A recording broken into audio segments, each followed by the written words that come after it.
السلام علیکم ویورز۔ جہاز میں سفر کرنا ہر شخص کی خواہش ہوتی ہے، لیکن کیا آپ جانتے ہیں کہ جہاز کے باتھ روم ہمارے عام باتھ روم سے کافی مختلف ہوتے ہیں، جس کی وجہ کم جگہ میں ہر چیز کا خیال رکھنا ہوتا ہے۔ جہاز کے باتھ روم چھوٹے مگر سمارٹ ہوتے ہیں۔ آئیے ہم آپ کو ان کی تفصیل بتاتے ہیں۔ کموڈ کور۔ جہاز میں کموڈ کور کے نام سے ایک ایسا کور بھی موجود ہوتا ہے جو ٹیشو جیسا ہوتا ہے۔ اس کو کموڈ استعمال کرنے سے پہلے اس کے اوپر بچھایا جاتا ہے۔ استعمال کے بعد کور کو پھینک دیا جاتا ہے۔ اس کا مقصد لوگوں کی صحت کی حفاظت اور انہیں جراثیم سے بچانا ہوتا ہے، کیونکہ جہاز میں دنیا کے مختلف کونوں سے آئے مسافر موجود ہوتے ہیں جو اپنے ساتھ مختلف جراثیم بھی لاتے ہیں۔ یہ کور ان جراثیم سے بچنے میں لوگوں کی مدد کرتا ہے۔ مختلف لیڈز کا مقصد اور ان کا استعمال۔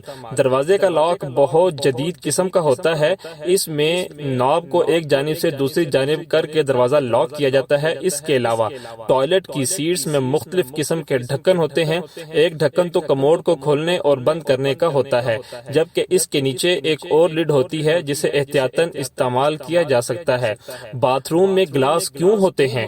جی ویورز، شاید آپ بھی باتھ روم میں گلاس دیکھ کر حیرت میں مبتلا ہو جائیں، تو ہم آپ کو پہلے ہی بتا دیں کہ یہ گلاس پانی پینے کے لیے نہیں بلکہ رفع حاجت کے لیے رکھے جاتے ہیں۔ عام طور پر جہاز میں اس مقصد کے لیے ٹیشو پیپر رکھے جاتے ہیں، مگر مسلم کمیونٹی اور دیگر کچھ کمیونٹیز کے لوگوں کو پانی کی ضرورت ہوتی ہے، جن کی وجہ سے یہ ڈسپوزیبل گلاس وہاں رکھے جاتے ہیں۔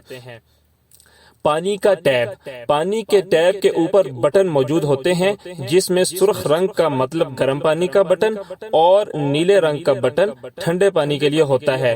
پانی ان بٹنز کو دبانے کے علاوہ نل کے نیچے ہاتھ رکھنے سے بھی آنے لگتا ہے۔ امید کرتا ہوں ویورز یہ انفارمیشن آپ کے لیے بہت فائدہ مند ہوگی۔ اپنا خیال رکھیے گا۔ اللہ حافظ۔